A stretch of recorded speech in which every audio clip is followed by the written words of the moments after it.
Assalamualaikum warahmatullahi wabarakatuh.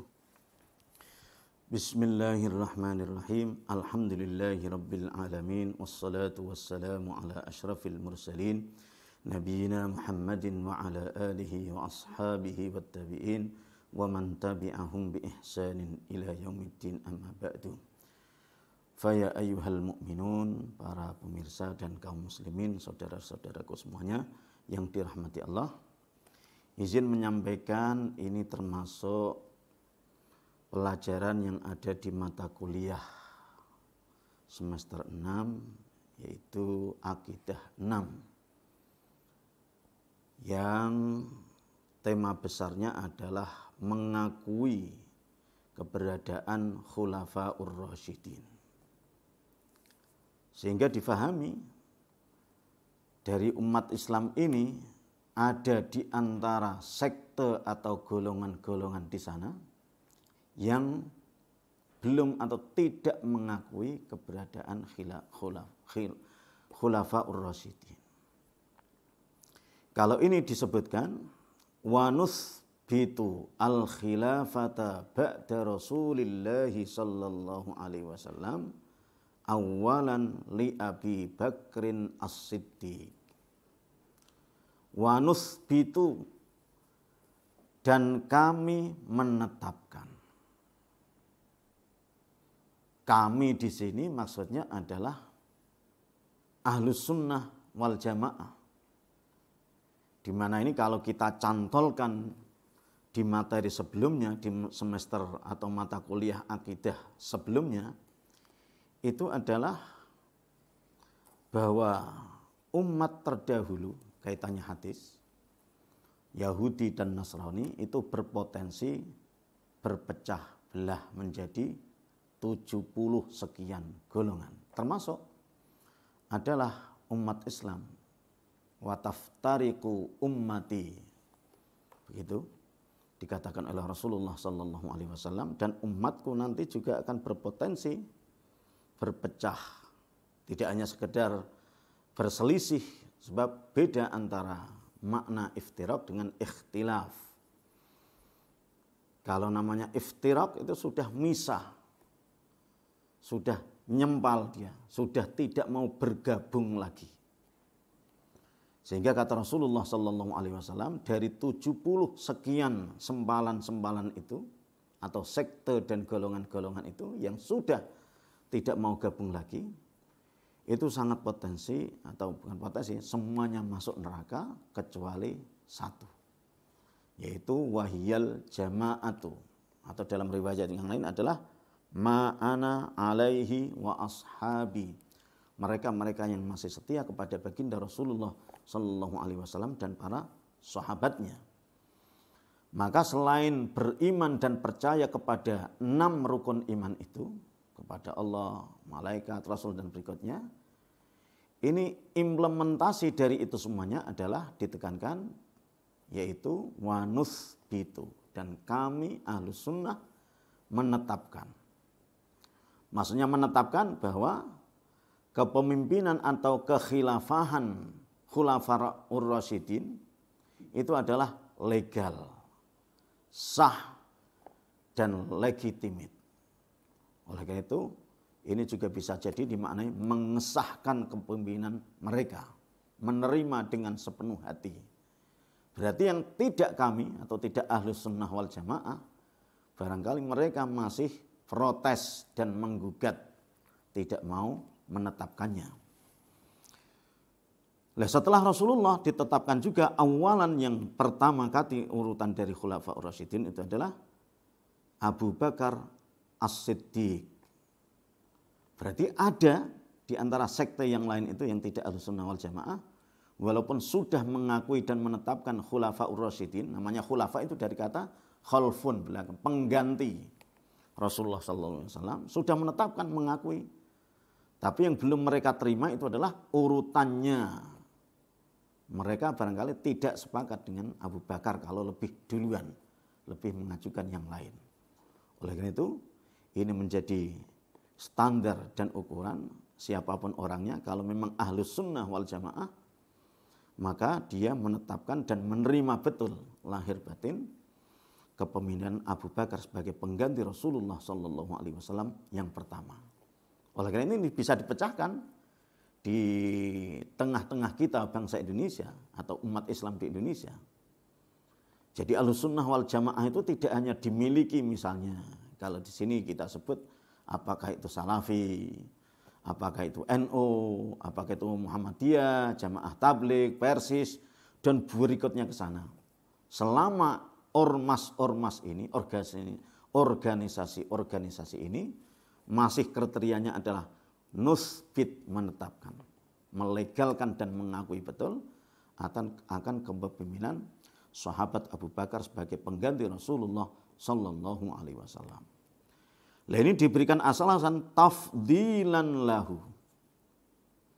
Tafdil lebih memprioritaskan afdolnya. Oleh karena itu di sini disebutkan mengutamakannya. Wa taqdiman, dan lebih mendahulukan, takdim, lebih duluan. Oleh Khulafaur Rasyidin ada 4, tapi yang pertama ini tafdilan kepada Abu Bakar, wa taqdiman, dibandingkan ala jami'il ummati, mengalahkan dari seluruh umat yang ada termasuk khalifah-khalifah yang lainnya.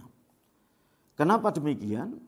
Karena memang walaupun tidak, nah ini di kalangan Ahlussunnah wal Jamaah ada beda sedikit, apakah penetapan Abu Bakar sebagai khalifah pertama itu melalui nas atau ketegasan teks pesan Rasulullah, atau tersurat langsung dalam pesan sabda Nabi, atau tersirat makna yang terkandung di dalamnya.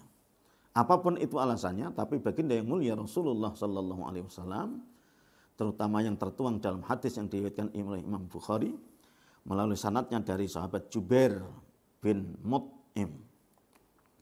Beliau berkata, atat imra'atun an-nabiyya sallallahu alaihi wasallam fa amaraha an tarji'a ilaihi qalat ara'aita in ji'tu falam ajidka ka'annaha turidul mauta. Atat pernah datang. Siapa imra'atun? Seorang perempuan. Kemana datangnya? An-nabiyya. Maka ketika datang Rasulullah sallallahu alaihi wasallam fa amaraha an tarji'a ilaihi. Dan semuanya, apapun masalahnya, kembalikan kepada Rasulullah Sallallahu Alaihi Wasallam. Apapun persoalan hukum, persoalan yang penting menjadi petunjuknya, petunjuk hidupnya. Maka setelah dijawab Rasulullah demikian, dikasih pesan atau dikasih arahan, maka perempuan ini kembali bertanya, kalau seandainya aku kembali kepada engkau, sementara dirimu sudah tidak aku temukan, alias sudah dipanggil oleh Allah meninggal dunia, wafat. Maka Rasulullah Sallallahu Alaihi Wasallam kasih saran dan petunjuk. Qala illam tajidini. Kalau memang dirimu perempuan tidak atau sudah tidak menjumpaiku, tidak bisa menemuiku, maka fa'utiya Abu Bakrin.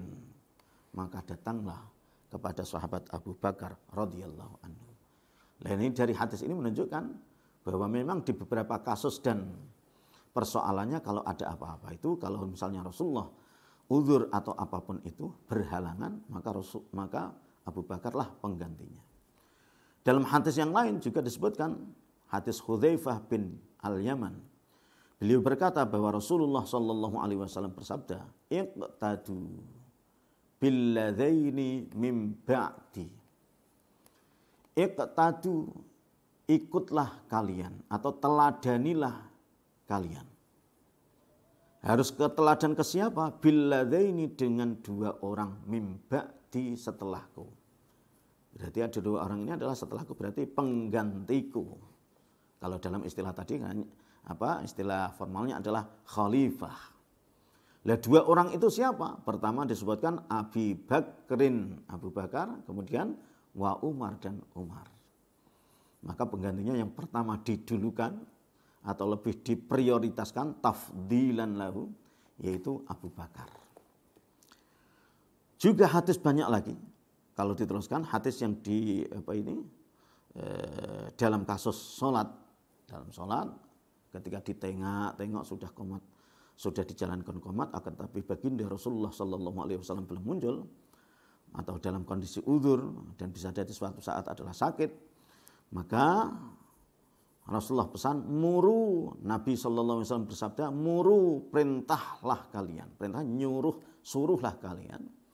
Suruh ke siapa? Abu Bakrin, kepada Abu Bakar sebagai penggantiku. Untuk apa? Fal yusalli bin nasi. Maka hendaknya sholat Abu Bakar tersebut bin nasi dengan beberapa manusia atau sahabat yang lainnya atau kaum muslimin. Nah, ini hadirin yang mulia, menunjukkan semuanya. Nah, kecuali dalil-dalil yang telah disebutkan, ini semuanya adalah tadi tersurat ada nasnya. Berikutnya juga ada yang tersiratnya sebagainya, yang semuanya menjadi kaidah yang telah diambil tadi pertama dalam satu paragraf, wanus fitu, dan kami menetapkan, mengesahkan, legal, legitimate dan sebagainya, menerima dengan sepenuh hati, lahir batin, tidak berontak dan tidak menggugat akan kepemimpinan sahabat Abu Bakar radhiyallahu anhu sebagai pengganti Rasulullah sallallahu alaihi wasallam, dan tentunya nanti akan disusul berikutnya adalah sahabat Umar bin Khattab, kemudian berikutnya adalah sahabat Utsman bin Affan, dan baru kemudian adalah sahabat Ali bin Abi Thalib. Ini barangkali hadirin yang mulia menjadi ukuran dan pedoman kita semuanya, siapa ahli sunnah ketika setelah percaya dan mengakui beriman kepada rukun iman, maka rentetannya adalah menetapkan Khulafaur Rasyidin sebagai pengganti Rasulullah SAW dengan urutan-urutan yang telah disebutkan. Berarti dengan demikian, kalau yang tidak demikian, masih berontak dan menggugat bahkan menolak, maka itu adalah di luar Ahlus Sunnah wal Jamaah. Semoga ini menjadi pedoman kita, semoga kita semuanya pegang kuat sampai akhir hayatnya, sehingga menjadi bekal yang kita bawa untuk menghadap Allah Ta'ala. Demikian, wassalamualaikum warahmatullahi wabarakatuh.